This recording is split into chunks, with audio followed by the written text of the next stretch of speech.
Thanks so much for being here. Appreciate it.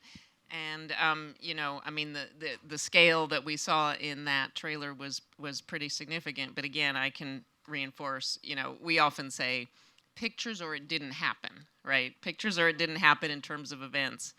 There are very few events and no major events in this town that happen without Getty shooting them. They are so ingrained. And so that puts you in a really, because you are so literally ingrained in the workflow of so many operations, it puts you in a great position to be leaders in this space that is so important. And I think, photography is a place that you wouldn't automatically think there's a lot of sustainability things that could come out of that. But so I would love to just start our conversation here about kind of starting at that 30,000-foot view and talk for both of you to sort of talk about what's the imperative at Getty Images to make strides in areas of sustainability. And we'll get into the different sort of pockets of where you can make an impact. But kind of at that 30,000-foot view, what's driving your work in this area? Let's start with Tristan. Sure. I want to acknowledge the boot. I think we should talk about it. And I'd also like to ask the photographers in the room to photograph me from the waist up. Again, I've just said Getty is very powerful. I would suggest you do that. It's in her writer. Was it in your writer? Yes, basically. No, I think, for us, the way that we're thinking about it, as you saw from that video, is it's all comes down to storytelling and the power of stories. And, visuals play a huge role in upholding certain ideas and also in breaking them down. And we want to use that power sort of responsibly. And I think that something that we often kind of forget about is the role that culture and popular culture can play in sort of changing minds and reinforcing ideas. The thing I think about is, the sort of stories that we tell where we're kind of placing sustainability at the center of it.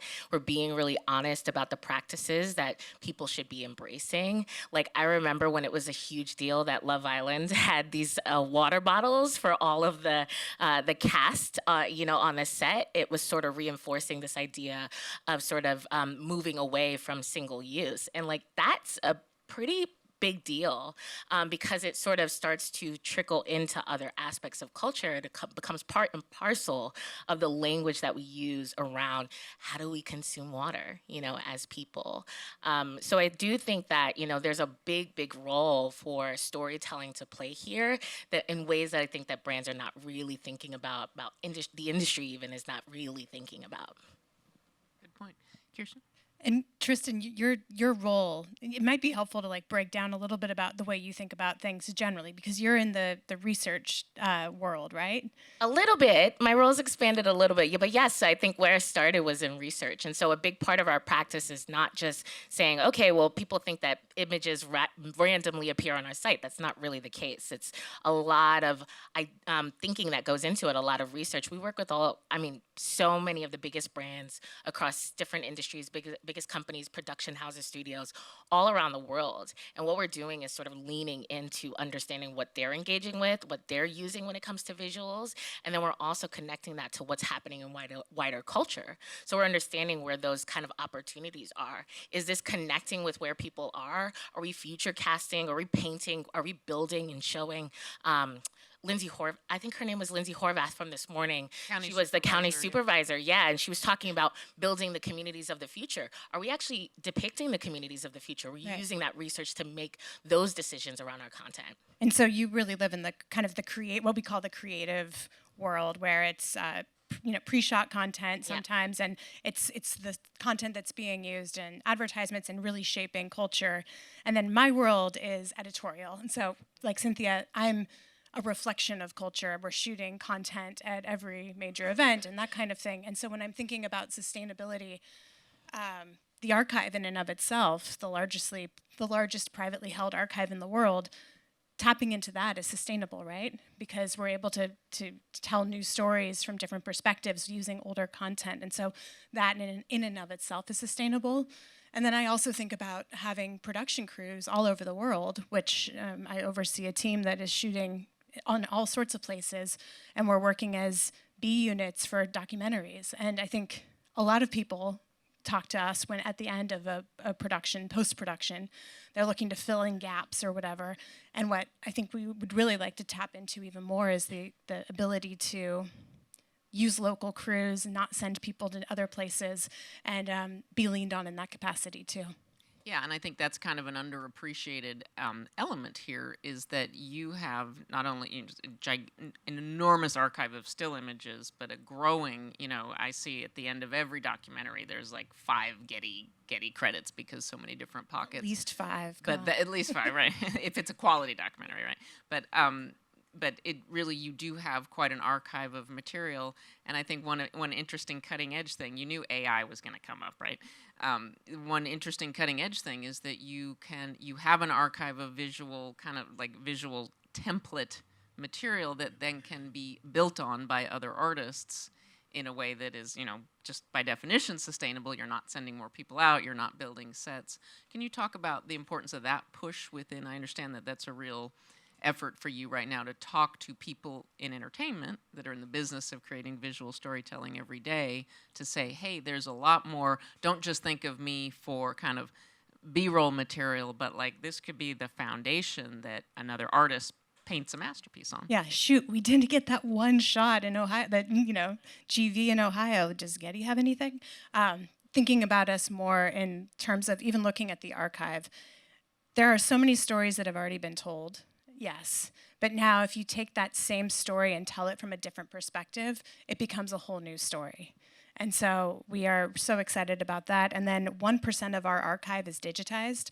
So that means there's a lot of stories left to be told. On the video side. That's stills too. Really? Yeah, can you believe that? My goodness. It's massive.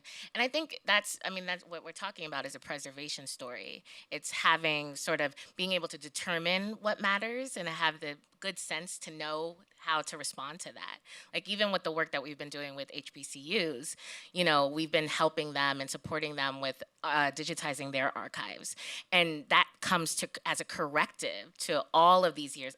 Sorry, I should explain that acronym for those who don't know. Historically, Black colleges and universities, there was a time where Black folks weren't admitted to some of these premier institutions, and so they made their own. And one of the things that happens, archival work, anyone who knows this and works in this industry, is really expensive, often cost prohibitive. Sometimes they don't have access to the resources to digitize their archives. I'm thinking going back to the days of this giant drum machine where we would scan things. Those things are really difficult. And a lot of times, these institutions were struggling with with having the resources and the costs of just handling or that. Storing it. Right, exactly, and storing it. And sometimes, as we saw, I think some of the stories that were told this morning, these things are destroyed over time because they're not treated and handled with care. And so even going back as a corrective to understand what we need to sort of preserve and protect, and stories that we can now uncover and tell that weren't really shown before, I think that's incredibly important to us as well. And then adding the context, because we'll have this beautiful set of imagery, and until we bring in someone who is connected to it from the outside, so not necessarily our archivists are preserving the actual piece of content, but then someone comes in and says, oh, this is actually the story that was happening right here, and this is so-and-so, and suddenly that unnamed person becomes the lead character of the story, and it's so cool.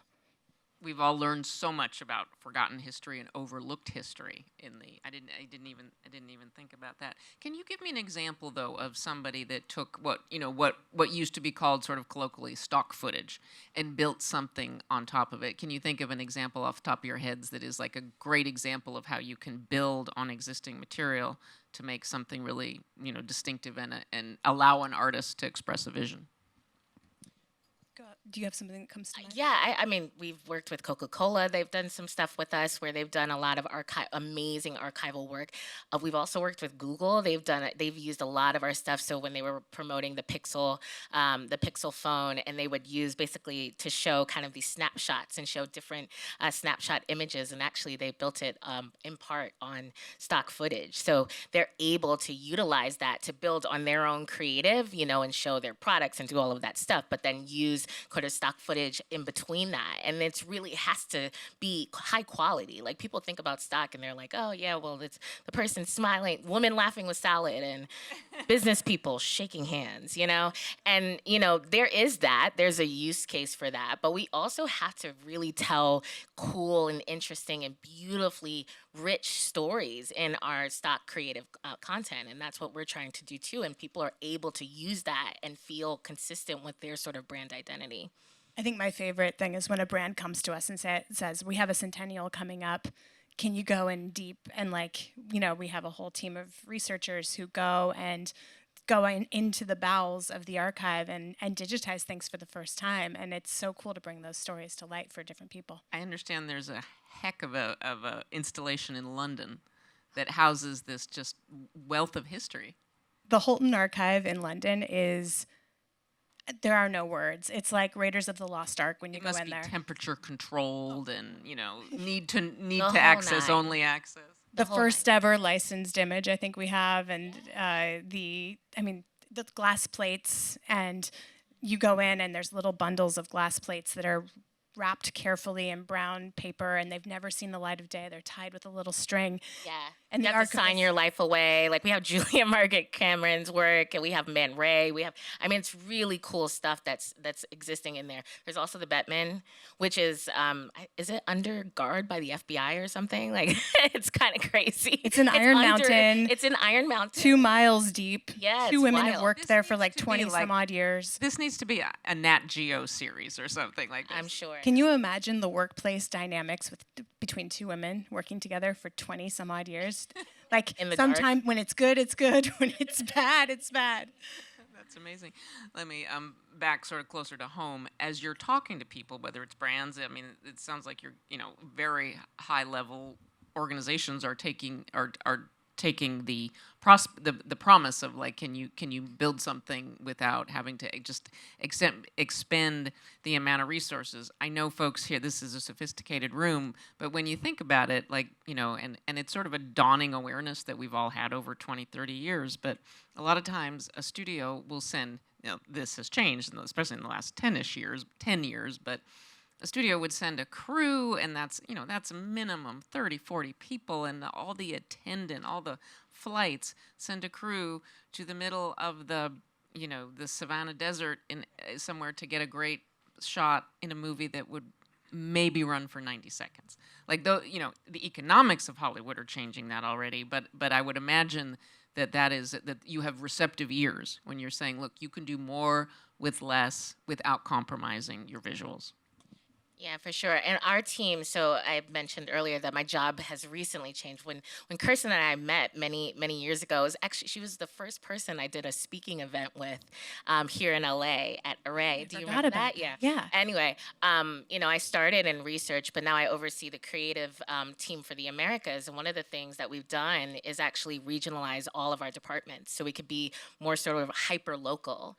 We're able to develop knowledge, develop our creative community locally, and really be able to kind of speak more to the places that we are creating content in. So it's not just responding to crises and being really nimble with that, which we already do, and I know our editorial team already does, but it's also being able to reflect the moment in our creative content, to be able to reflect the sort of nuances of what does it mean to have a climate, make climate conscious choices in Georgia versus in, the Pacific Northwest, or the Caribbean or in Argentina.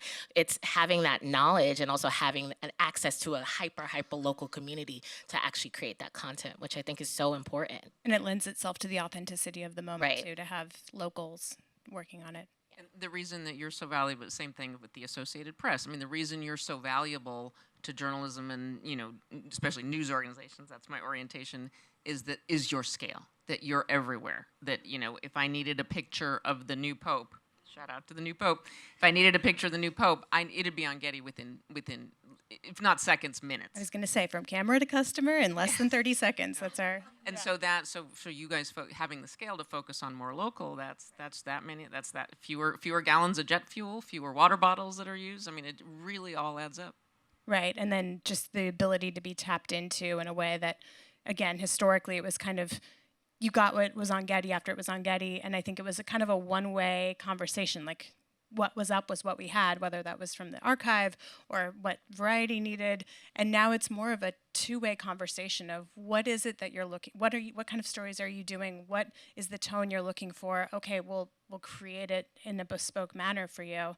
And we're doing that not just on the editorial side, but also with productions, whether that's to create things kind of preemptively and then put them up so you can license it, or creating it on behalf of production house. Let me ask you though, what has been the response as you talk to people and say, hey, there's a lot you can do with this. Don't just think of us as that sweeping shot of the Manhattan skyline, but like, what's been the reception out there among the big players in media? Holy cow, you do that? I always thought, I didn't know you How did fast that. can you get here? Yeah, a little bit. And then I think I tend to work with people in very specific ways. So a lot of people will know my team is the team that's covering the red carpets. That's the premiere. Like, that's the tail end of the life cycle. I pulled a stat out of your bio, 70,000 events a year. I feel like I've been to about 20,000 this week alone. But probably. 70,000 events. You are a military operation with tactical. And so 70,000 is just entertainment. And That's then I you was gonna add say sport, that's and then you just add news. entertainment, not even. So we're kind of, it's massive. It's a massive operation. But where was I going? Yeah, scale is huge. And I'm trying to think of, I lost my train of thought. But it's when okay. We were just talking about the response and what people are saying, that Right. it sounds very receptive. So it's just, I think people tend to work with us the way they have always worked with us. And I think if we start to expand conversations to start at the beginning of inception versus just from post, I think people have found it to be pretty helpful in terms of budgets, and then also when we're talking about sustainability. But also coming into working with us to tell different stories. Like, a lot of the work that I've done for the last almost 7.5 years, oh my gosh, that I've been here is, doing work around representation and authenticity. Like, when I started, we had done this major, or we were in the beginning stages of launching this major project called Show Us, to represent women and non-binary folks in front of and behind the camera in partnership with Dove and Girl Gaze, which is a creative collective focused on equity and women creatives, or like working with City to do our diversity, equity, and inclusion toolkit. We just recently, speaking of the HBCU grants, like, they're seeing us do this work, and they're like, oh wait, no, Ancestry.com is coming to us and they're saying, well, we have a role to play too, like to the point that Kirsten made about context, that context, that storytelling around what these, what life was like in the 1930s and 40s and 50s at these HBCUs, what showing, admission tickets and things like that. And, all sorts of other kind of cultural ephemera that we don't think about, they're actually participating and helping us gather stuff like that. So when they see you kind of building that, it's truly like, if you build it, they will come. It's really been, I've loved that we've gotten to tell different types of stories. We've started some partnerships even with a consumer packaged goods company talking about sustainability in their world, and really how do we show that with their products, and doing some of the custom work that we've been doing. So it's really, I'm most passionate about the stories that we get to tell.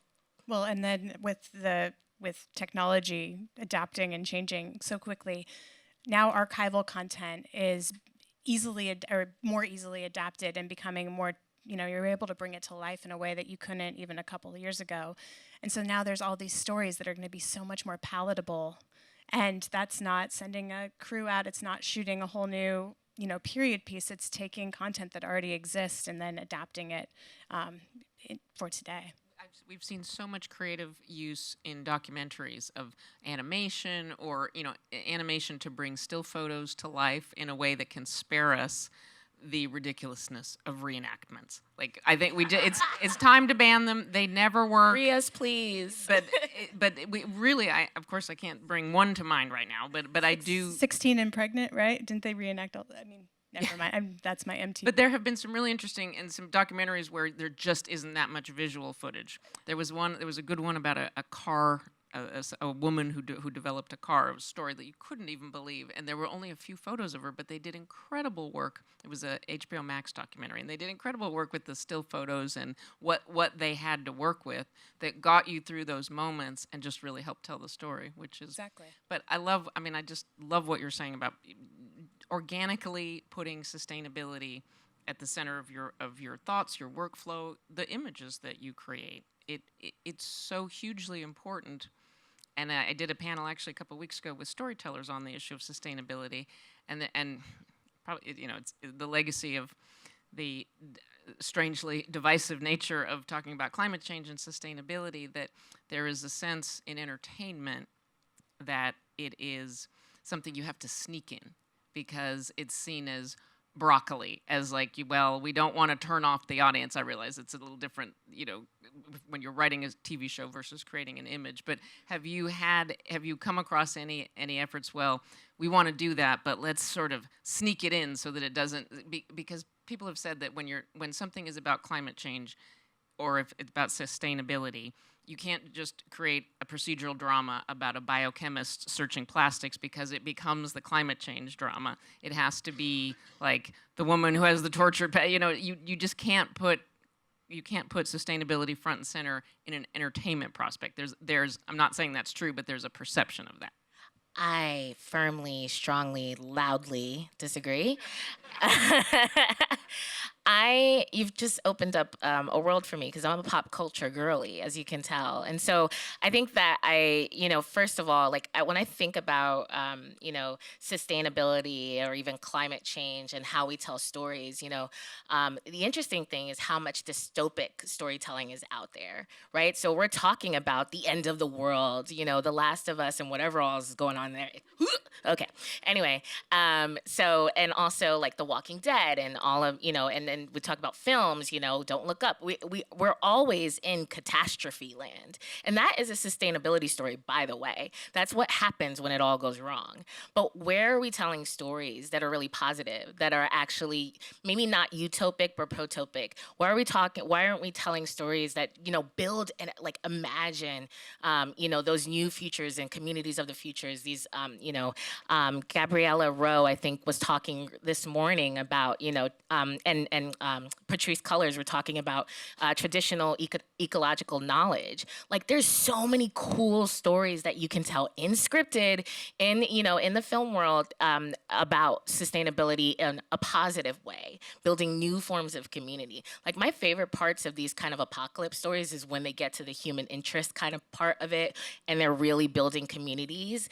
My favorite part of The Walking Dead was the 2-3 episodes when they had a little farm, or in one season, and then later on there was a windmill, and then then it get overrun by walkers. But those little moments where they're connecting and they're building something different. They're not recreating what was in what had already happened. They're kind of taking those learnings after the world got destroyed and built something new. Can we start there in storytelling? Because that, I think, is a way to bring people in, because you get them imagining something different. Do you?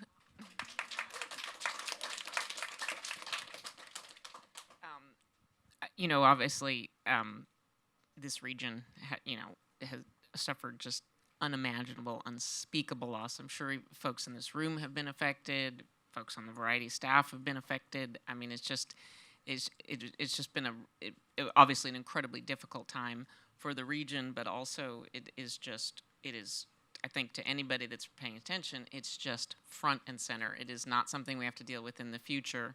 It's something we're absolutely dealing with right now.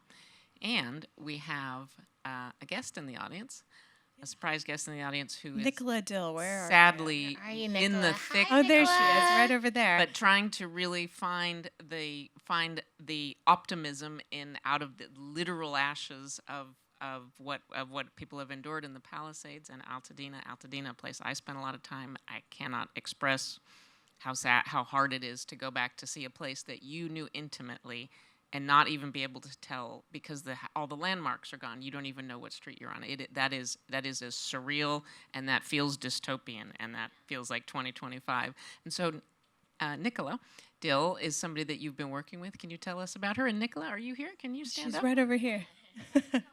Do you want to come up and join us? We won't put her on the spot. We Nicola Dill, if you're not familiar with her, is an incredible photographer. I was familiar with your celebrity portraiture. She's captured pretty much everyone, including a lot of people who are no longer with us. And she lost her analog archive in the Palisades fire in January, which is just devastating.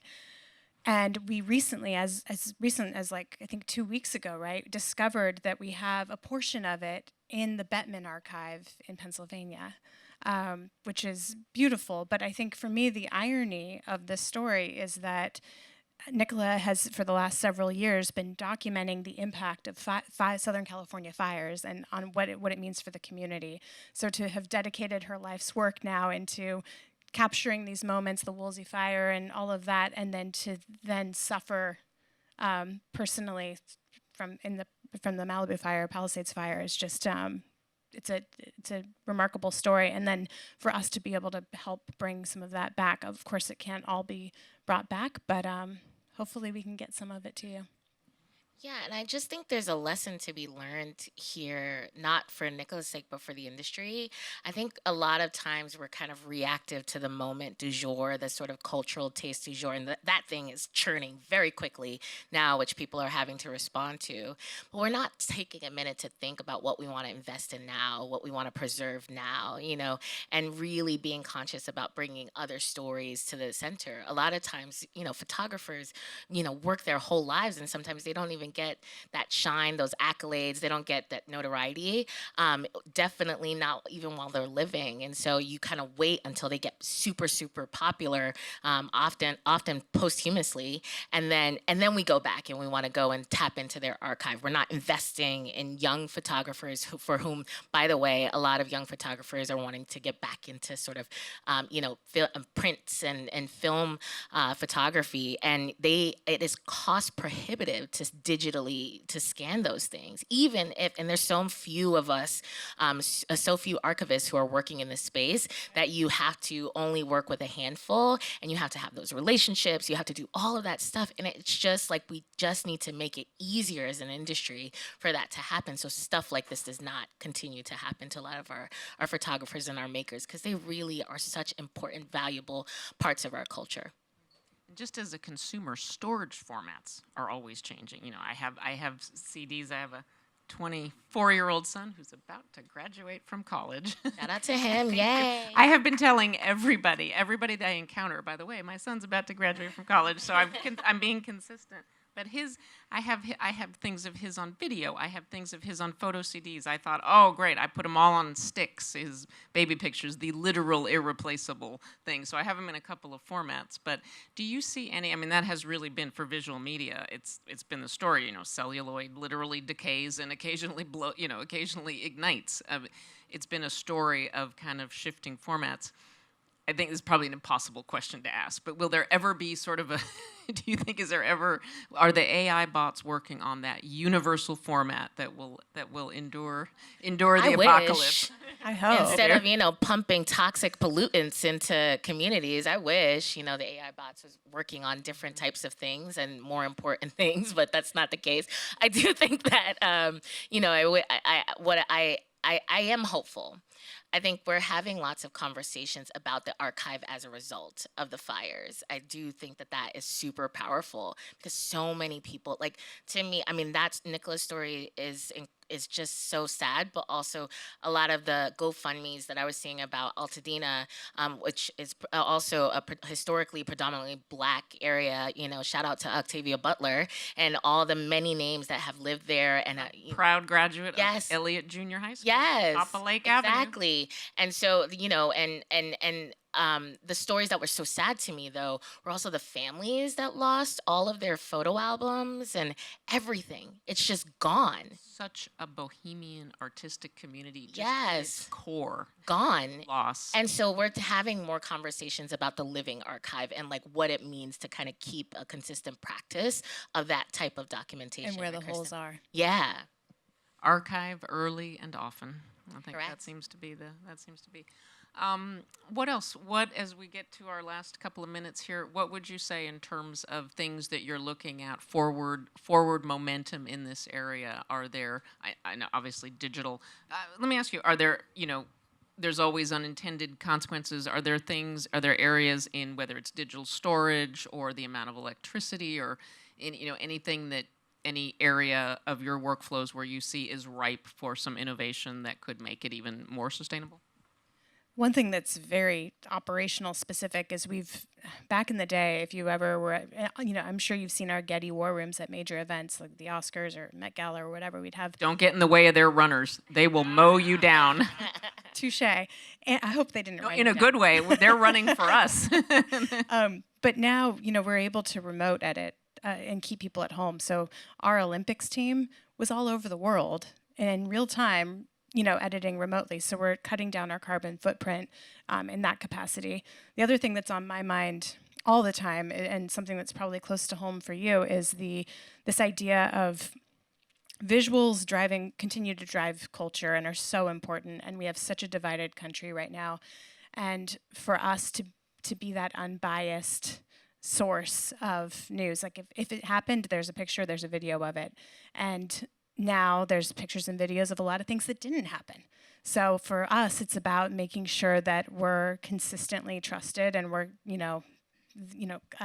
content covenants is really important to us. Do you have, I would imagine that is the state of the art, right? Detection tools to see this image was altered, Absolutely, yeah. Even Princess Kate was, sort of caught up in that. Kate, yep. Yeah, there you go. Kate, thank you. In that drama. But I mean, it occurred to me as we were talking earlier about the importance and the incredible work that can be built on with, again, the colloquial term of stock footage.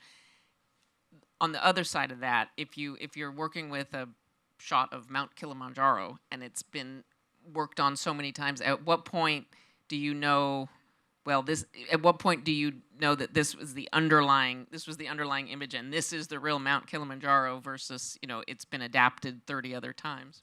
Yeah, I mean, that was something we had to think long and hard about, especially when sort of AI generated imagery started entering the ecosystem. And we made a decision pretty early on not to accept AI generated content into our library. And there's some very significant litigation Correct, on that yeah. Getty is pursuing on behalf of all copyright people Yeah. that believe in copyright. Yeah, because I mean, we believe in the creative community and we believe in how. So do we. And exactly, and protecting their work. And I think, so we had to.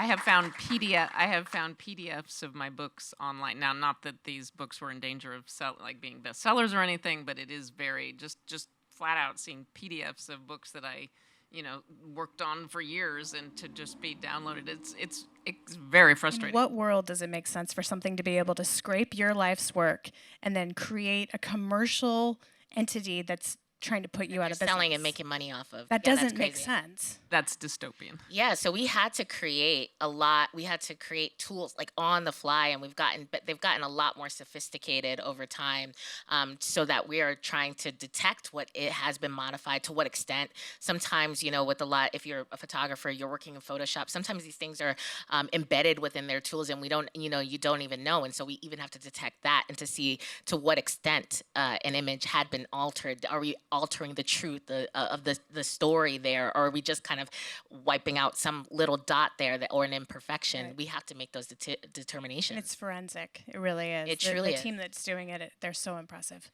I know from talking to folks at Sony during CES that the image creation and the quality and the detection they are putting billions of R&D into that because of all the Because we're reasons talking. inundated. I mean, there is so much content that's just flooding. I mean, AI slap is a thing for a reason. It's just out there, and it's and it's gonna live on. The internet lives forever, unfortunately. So like there is gonna be things that live on, and it's going to alter what we think is true. And for many people who are maybe not as media literate, maybe not as sophisticated in terms of their knowledge of what they're engaging and encountering online, they're not knowing what's true and what's not true, and so we have to take that seriously. And there becomes a finite amount of real, which makes Right. it even more valuable. this conversation has taken a turn as we are wrapping up here. But really, I mean, I think this is the, nothing happens in a vacuum. Nothing happens in a vacuum, and all of these things, kind of lead us to more difficult problems, but also if we look glass half full, the opportunity to find innovative solutions. And it's very clear that you all are really thinking and working and making things happen on this front. And as a citizen of the planet and as a user of Getty Images, I want to thank you. Thank you.